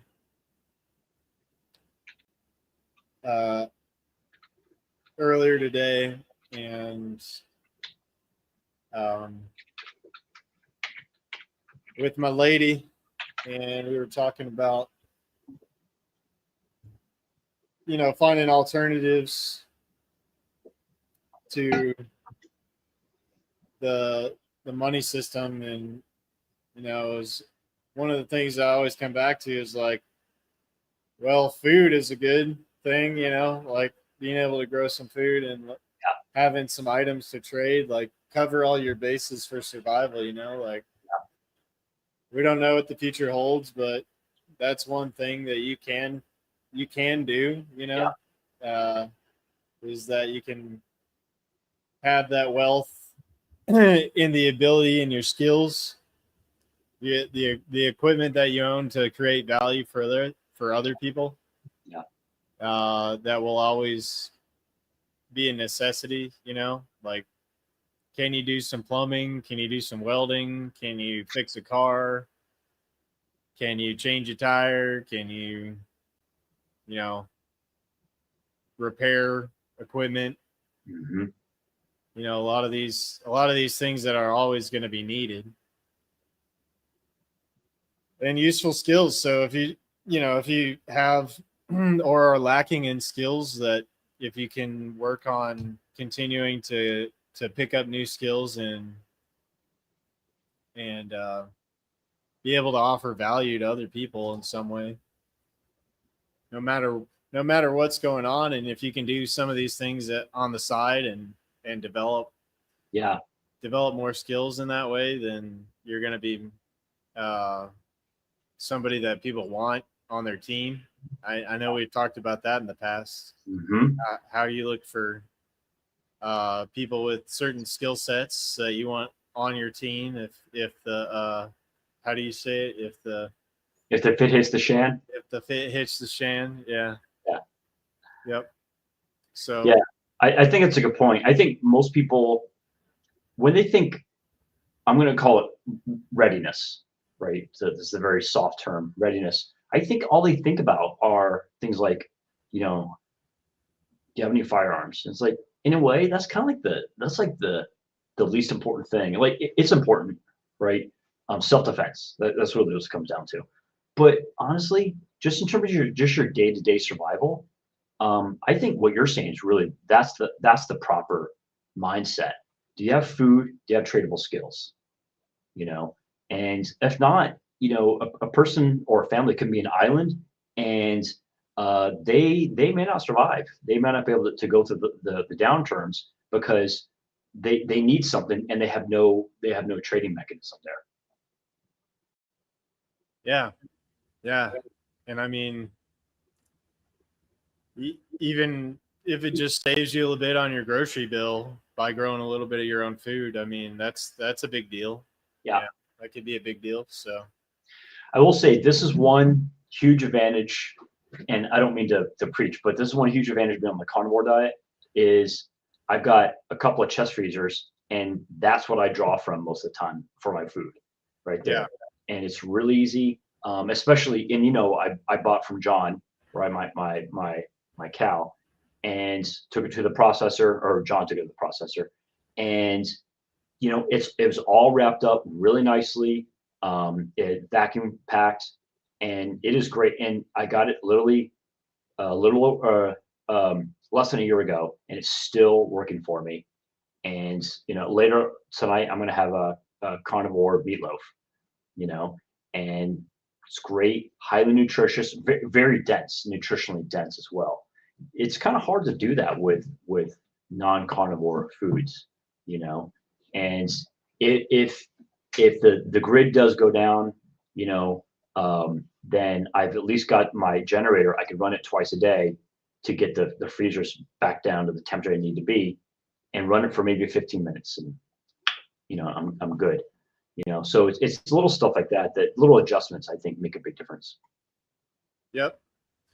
This is a good point too with Hey Alabama. Everything you grow is another way to stick it to the man because you don't pay taxes on it. Yeah, good point, man. Really good point. Absolutely. That's a really good point. Yep. Keep the money away from the state.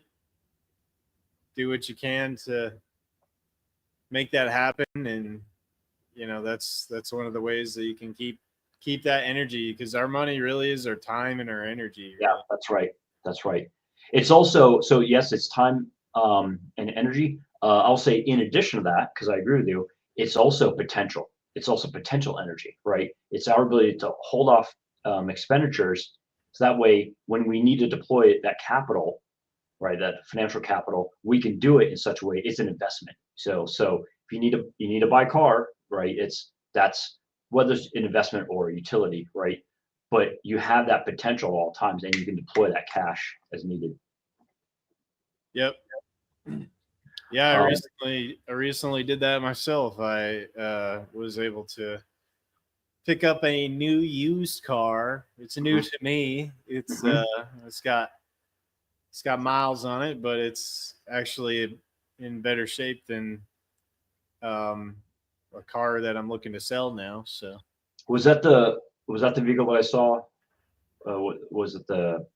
It was like a red or vehicle. When I yeah, that's a '99 Forester that I'm going to be selling now. cool, nice. And yeah, I got a Trailblazer, Chevy Trailblazer, How you like it?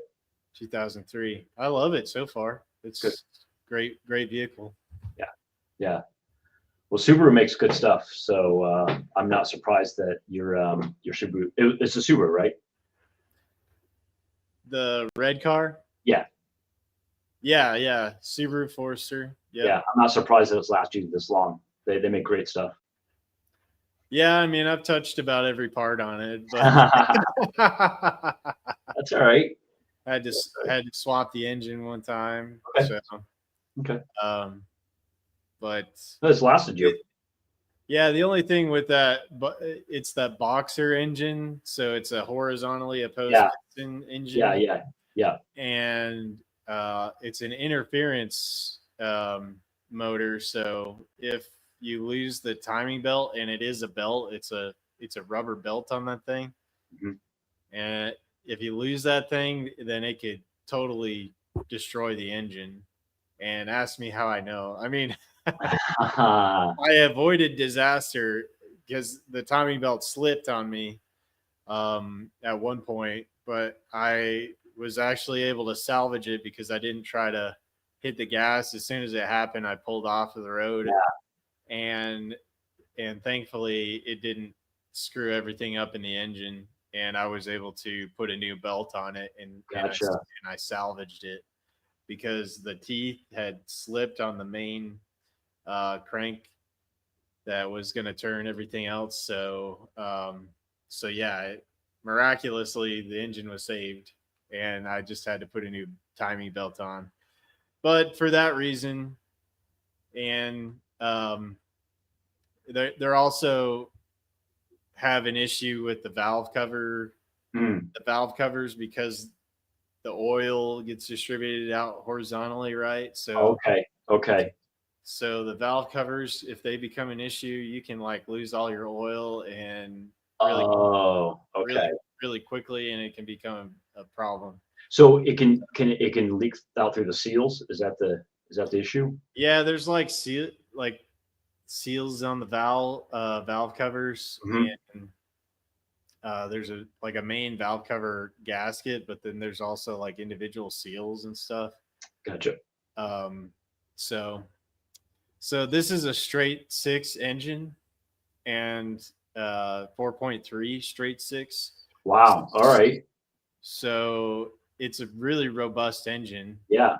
And I don't even think they make that engine anymore. But, Yeah.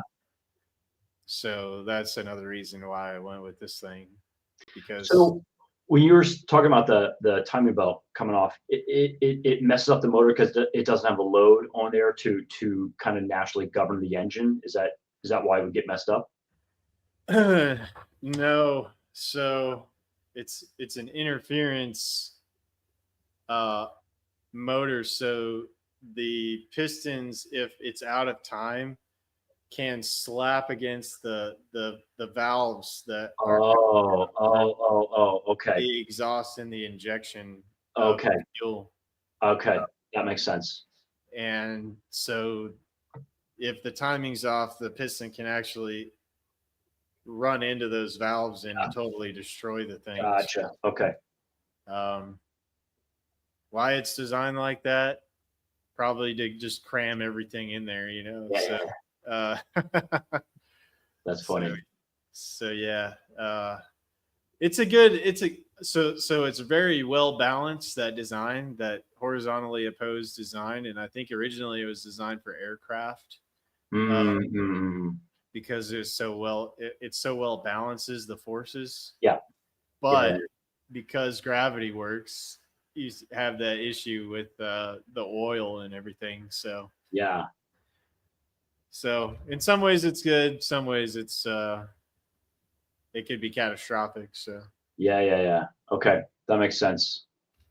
So whereas the 6-cylinder, like since it is vertically aligned Yeah. like that, unless you just like intentionally run it out of oil or something like that, and typically they use a chain, not a belt. mhm, And so they're a lot more robust. yeah. engines. My buddy had back in the 80s, like it's the late 80s, he had an old Chevy Nova. This thing just beat the shit, but it ran really well. And it had straight six in there. And that thing kicked ass. Oh yeah. Yeah, they're really good motors. Yeah. Also drive a 99 Jeep Cherokee that has the 4-liter straight six in it too. And never had any issues with the engine, but definitely with the suspension on the Jeep. Yeah. The suspension they put on that Jeep, like, yeah, and I don't know if this is for a lot of Jeeps, but definitely that year Jeep. But if you hit a bump just right or something like that, it'll try to shake itself apart. Really? Oof. Yeah, somebody didn't take the spring mass damping course, I guess, and I still remember that course, man. From dynamics. School. Yeah. That was one of my hardest courses, and the professor was really good. She did a great job teaching that course. It was the only time I actually understood differential equations because she actually applied it well, and she taught us DFQs. So, yeah, I appreciate that about her. Yeah.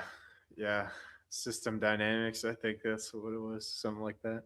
Kinematics and dynamics, yeah. Yeah. We're nerding out. We're nerding out. Right. Yeah. Sorry for the audience if you can't relate to this. Well, okay. So let's just put it in terms that I think everyone can understand shock absorbers, right? If you understand a shock absorber, you understand what Greg and I are talking about. That's basically it. Is the dash pot diagram. Yeah, if you just have a spring and you're sitting on a spring, you're bouncing all around, but then you got the shock absorber that once you add that into the mix, then it dampens out that spring force and makes it smooth. Or it should be, unless you get a Jeep that goes into a death rattle. I remember it ain't dampening nothing. Yeah, that's right. I remember riding this old like 1970s vehicle, and we went over like a railroad track, something like that, and the thing must have been going up and down for like a well over a minute, because the shock absorbers are just completely worn out. Yeah, it's just springs.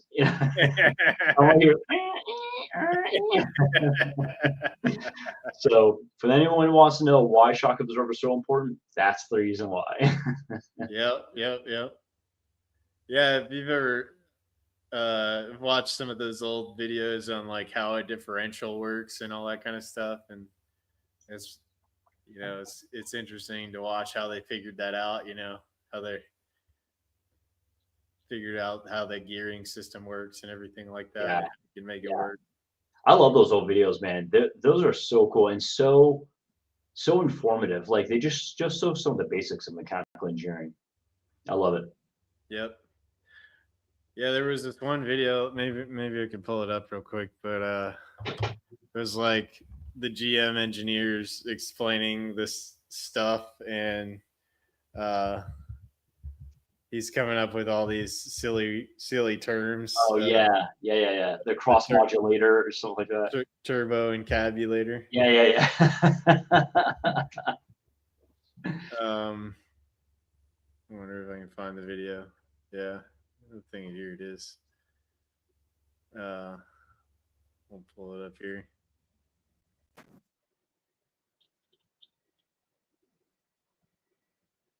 Rockwell's automotive operations, research has been proceeding to develop a line of heavy-duty transmissions that establishes new standards for reliability, durability, and quality, with customer needs as our primary focus. Work is proceeding on the crudely conceived idea of an instrument that would not only supply inverse reactive current for use in unilateral phase detractors, but would also be capable of automatically synchronizing cardinal gram meters. Such an instrument is the turbo encabulator. This was the idea. 41 monastically spaced grouting brushes were arranged to fade into the rotor slipstream a mixture of high S-value phenyl hydrobenzamine and 5% remunerative tetraiodohexamine. Now, as you may remember from your high school days, both of these liquids have specific peristocities given by the formula P equals 2.5 C times 6.7 over N, where N, of course, is the diethical evolute of retrograde temperature phase disposition, and C in that formula being Chalmondel's annular grid coefficient. Now, initially, N was measured, and here's where we had a great deal of trouble, with the aid of a metapolar refractive pilfrometer. And of course, for a description of that ingenious instrument that saved us a great deal of work, we referred to Dr. David Blumenstein's book, Zeitschrift für Elektrotechnische Statischer Donnerblitzer. That was the 7th volume, I believe. But up until now, nothing has been found to equal the transcendental Hopper datascope, and for that our engineers referred to the Peruvian Academy of Scatological Sciences, which I believe was, yes, it was June 1914, that meeting. Now, I understand that this description may sound a bit complicated to the lay ear, but even experienced electrical engineers will appreciate the difficulty of nubbing together a regurgitative pearl well and a supernative Weynel sprocket. Indeed, this proved to be a stumbling block to further development. We were at our wits' end until in 1984 it was found that the use of anhydrous nangling pins enabled a cryptonaptic bowling shim to be tankered. The turbo encabulator has now reached a high level of development, and it's being successfully used in the operation of Nofer trunnions. Moreover, whenever a fluorescent score motion is required, it may also be employed in conjunction with a drawn reciprocation dingle arm to reduce sinusoidal depleneration. Now, we realize that $59 billion is a great deal of money, but we at Rockwell Automotive believe sincerely our customers are worth it. Thank you. Good. How did he keep a straight face to that? I don't know how he did that. And he didn't miss a single syllable. Every single syllable was so well articulated. The reciprocating dingle arm that gets the nubule or something. Yeah. It's been successful in the production of Nofer trunnions. We spent $59 billion. Okay. Did you really? It's worth it. Even by today's standards, that's still a decent amount of money. Yep. Yeah, Cattle Farmer John on X. You can find John and his regenerative beef. If you're interested in, you're in the Alabama, Tennessee area. He gave us a tour of his farm and really enjoyed it. And, showing how he had the whole field separate into paddocks. And he actually waited until we got there to move the cattle over to the next paddock. And they were ready to rock. They were done with that one paddock and ready to move it to a fresh field. Yep.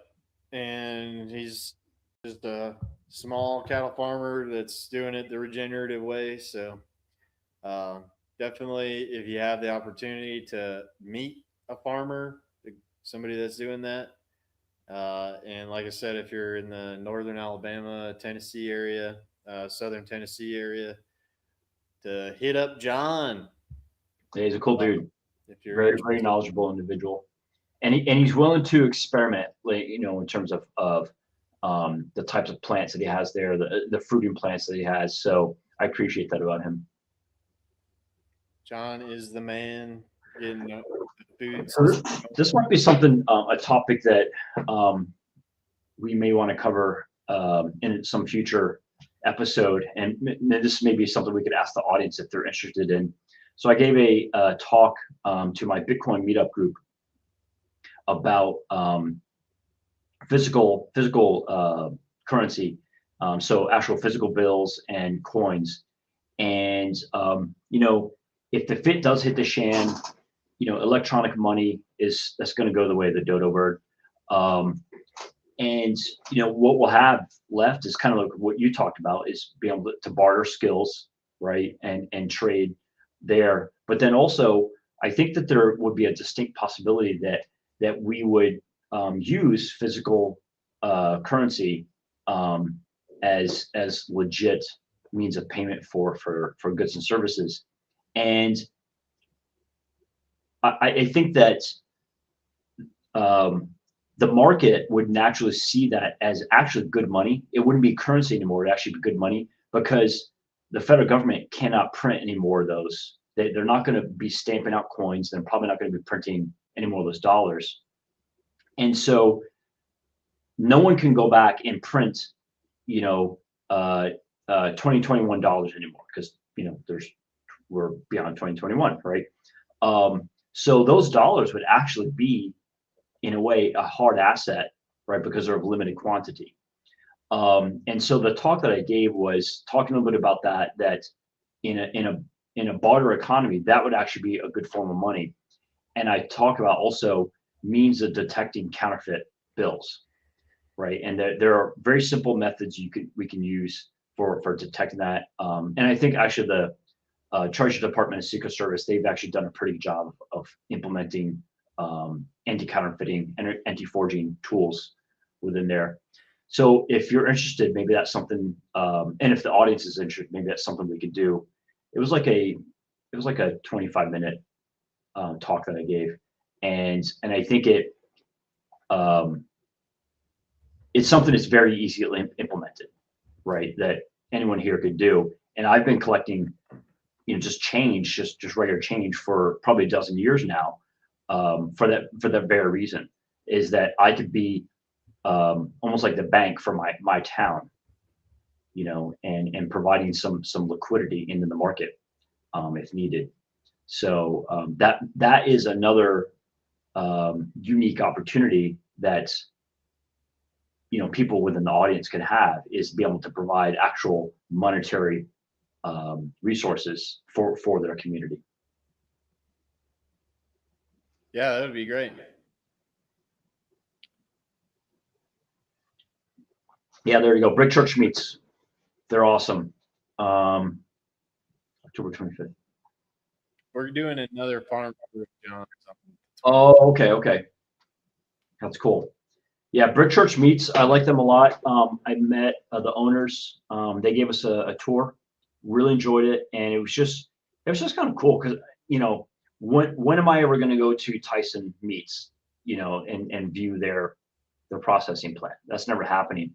But I forget, I can't remember their name, but the owners were really cool. It took time to explain like every part of the process, and it was cool. If I get a chance, I'd like to actually see the slaughter of the cow that I buy, because I think it's important to be a part of that in some way, shape, or form. Yeah, definitely. It's part of life on this planet. Yep. Things have to die for other things to live. Yeah. I don't like it. I don't think anyone likes it. But if I'm going to eat it, I need to be fully aware of it so I can appreciate it. Yeah. So with that, Jay, let's wrap it up for tonight. Okay. It's been a pleasure as usual, man. Likewise. And where can people check out what you got going on, and everything that you're involved with right now? So on meetup.com, look up Bitcoin, Huntsville, crypto, and coffee. 99% of what we talk about is Bitcoin related. Sometimes we do talk about other crypto assets, but as I alluded to before, we talk about why Bitcoin is so important, how it affects all of us, and probably will affect all of us in the future. We talked about the hyper Bitcoinization state that we're looking for sometime in the future. and ideally where we exsanguinate all governments. We get them into a hard money standard so they are naturally and passively restrained by a hard money standard. We talk about civics, government, the economy, society in general, and current events. And we even have our own Telegram chat group, and we're always putting notifications in there, or we ask each other questions about what's going on. It's a great group of people. People come to the table in good faith, and that's the only requirement that I have is when you come to the table, do so in good faith. And we love newbies. We love the questions that they ask because it keeps us all humble. Wow, you got 315 people in here? Yeah, and that's actually, I've probably kicked off about probably about 4 or 5 dozen people. Some, I say people, some are bots, or some people who say they're going to go, but then they don't. They RSVP yes, and then they don't, and I've kicked them out. I don't know if they were bots or not. So that number is probably closer to 400 people who actually signed up, but I like to keep the roles clean. Cool. Yeah. Definitely go check it out, folks, and stay tuned to the channel. I've got more interviews lined up, and tomorrow, Steve Poinkin, the interview with Steve Poinkinen of AM Wake Up will be premiering at 5 p.m. So stay tuned for that. Like, subscribe, share, do all those things. It really helps me out. And tell your friends. Tell your friends about the show, and we're going to keep on rocking and rolling. So we'll see you guys next time. Peace. Take care, everyone.